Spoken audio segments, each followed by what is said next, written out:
Kemusyrikan adalah sebuah kesalahan terbesar dalam agama. Hanya manusia beriman yang terhindar dari godaan setan terkutuk itu. Siang itu Yesi ikut membantu ibunya mengemas barang-barang untuk pindah rumah. Pekerjaan ayah Yesi sebagai polisi, mau tak mau harus menerima resiko yang selalu dipindah tugaskan. Dan kali ini Yesi dan keluarganya akan pindah ke kota Semarang. Kota yang terkenal dengan keindahannya itu mampu membuat Yesi jatuh cinta. Selain ramah, para tetangganya pun sopan dan menghormati ayahnya sebagai aparat sipil. Pak Tanto, nama yang selalu dipanggil oleh para tetangganya. Pak Tanto dan keluarganya menempati sebuah komplek perumahan di Semarang. Suasana yang masih asri dan terletak di lereng pegunungan membuat Pak Tanto betah tinggal di sana. Mereka pun memiliki tetangga baru. Sebut saja namanya Pak Rudi dan Bu Sela. Mereka belum juga dikaruniai momongan sampai sekarang. Pak Rudi orangnya pendiam, bahkan cenderung tertutup. Begitupun juga Bu Sela. Meski mereka orang yang berada, tapi penampilan Bu Sela begitu memprihatinkan, karena tubuhnya terlihat kurus kering. Entah kenapa Bu Sela selalu terlihat pucat. Padahal dengan uang yang mereka miliki, sangat tak mungkin kalau hidup mereka serba kekurangan.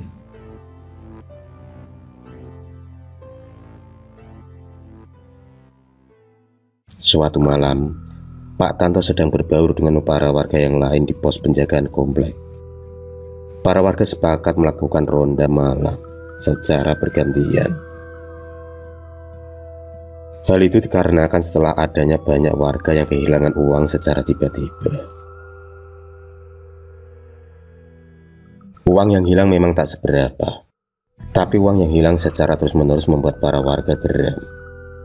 Sebagai aparat negara, Pak Tanto sangat berperan dan ikut andil dalam penjagaan dan keamanan. Tak terasa, mereka asik mengobrol hingga larut malam. Pak Tanto pun berpamitan pulang pada Pak RT. Saat asiknya berjalan, tiba-tiba Pak Tanto dikagetkan dengan bocah kecil yang hanya memakai kain popok. Bocah itu menari-nari masuk ke dalam rumah Pak Rudi. Tanda tanya besar di otak Pak Tanto, karena diketahui Pak Rudi tak memiliki anak. Dan kalaupun itu keponakannya, kenapa dibiarkan dia di luar rumah, apalagi dengan keadaan yang telanjang dada. Pak Tanto berkali-kali mengusap kedua matanya, memastikan apa yang dilihatnya itu benar, apakah itu manusia atau tidak. Tapi belum sempat dia melihat lebih dekat, bocah kecil itu pun menghilang dengan sekejap. Keesokan paginya para warga komplek digemparkan dengan suara teriakan dari Bu Ida yang kehilangan uangnya di dalam dompet. Dan kejadian itu sering dialaminya. Uang Bu Ida selalu hilang meski disimpan di tempat yang aman sekalipun. Semua tetangga mencoba menenangkan Bu Ida, termasuk Bu Sela dan juga Ibu Yesi, ikut menenangkan hati Bu Ida. Karena rasa simpati dan prihatin yang bisa mereka lakukan saat ini, karena mereka sendiri juga memiliki kasus yang sama, yaitu kehilangan uang secara tiba-tiba.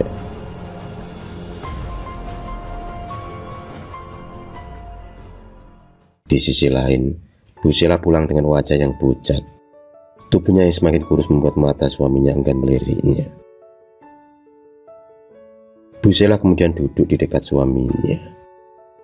Dia pun mengutarakan isi hatinya untuk berhenti memelihara tuyul. Bu Sela merasa kasihan dengan para korbannya. Tapi lagi-lagi Pak Rudi mencoba membujuknya dan mengatakan kalau kebutuhan mereka semakin banyak. Masih ada beberapa keinginan Pak Rudi yang belum tercapai. Dan sebagai istri yang penurut, Bu Sela pun hanya bisa mengangguk dan menuruti kemauan suaminya itu. Setiap malam Pak Rudi dan Bu Sela melakukan ritual. Banyak rumah-rumah mewah yang sudah dimasuki tuyul peliharaan dari Pak Rudi.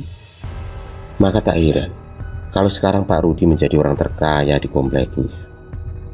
Mobil-mobil tampak berjejer di garasinya.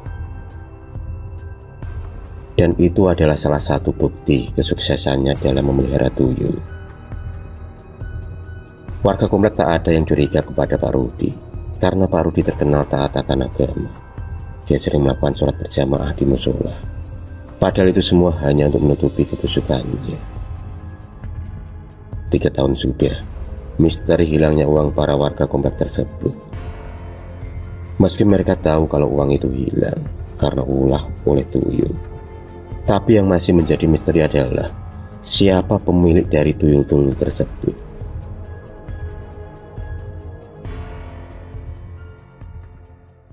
Pada suatu malam, seperti biasanya tuyul perewangan dari Pak Rudi pun beraksi.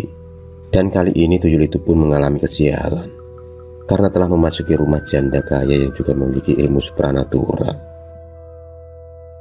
Janda itu tak hanya kaya, dia juga memiliki paras yang aduhai. Tubuhnya masih kencang dan seksi, jauh berbeda dengan Bu Sela. Tuyul tersebut masuk dalam perangkap janda yang bernama Bu Linda, pemilik salon yang terkenal di kompleks sebelah.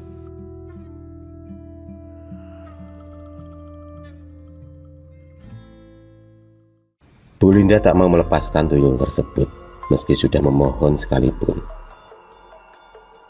Bu Linda mau melepaskan tuyul itu asal ada syaratnya, yaitu memiliki majikannya yang tak lain adalah Pak Rudi. Demi terlepasnya tuyul itu dari jeratan sang janda, akhirnya perjanjian pun disepakati. Bu Linda kemudian menemui Pak Rudi untuk bernegosiasi. Karena melihat tubuh Bu Linda yang begitu menarik, Pak Rudi pun langsung menerima tawaran dari Bu Linda. Ibaratnya Pak Rudi mendapatkan durian runtuh. Selain tuyulnya kembali padanya, dia juga bisa sepuasnya bersama Bu Linda. Pak Rudi seperti mengalami jatuh cinta kembali, karena dengan Bu Linda lah Pak Rudi mendapatkan gairah hidup. Bu Linda yang memang pandai merawat tubuhnya sangat berbeda dengan Bu Sela yang semakin kurus kering. Pak Rudi akhirnya meninggalkan Bu Sela begitu saja.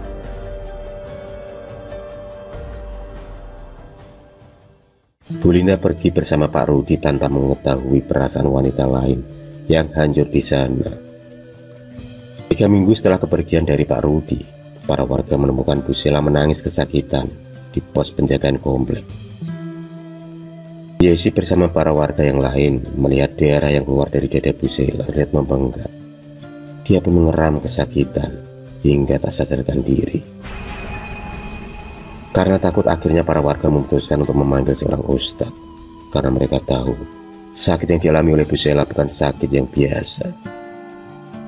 Pak Ustadz pun kemudian memberikan segelas air putih yang sudah dibacakan doa-doa sebelumnya. Setelah agak tenang, Bu Sela pun kemudian menceritakan kalau rumah yang dia tempati sudah dijual oleh suaminya, dan dia sendiri diusir oleh pemilik rumah yang baru.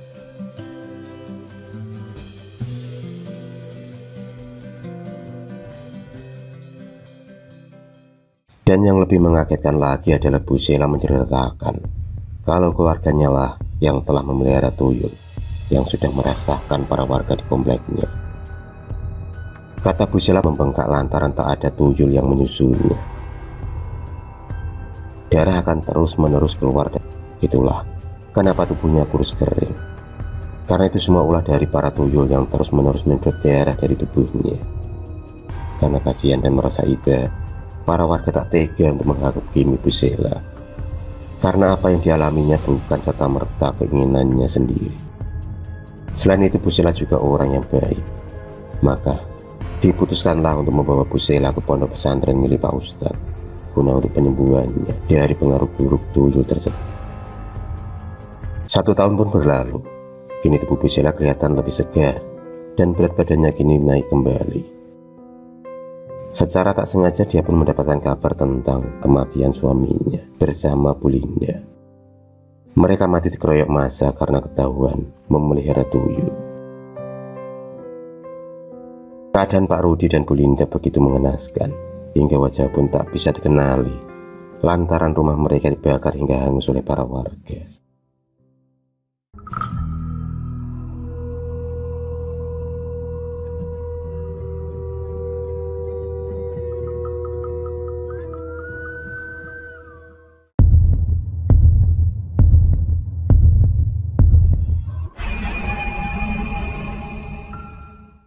kasih sudah menonton video cerita bergambar ini. Klik subscribe untuk terus mendapatkan video-video cerita bergambar selanjutnya. Semangat berkarya.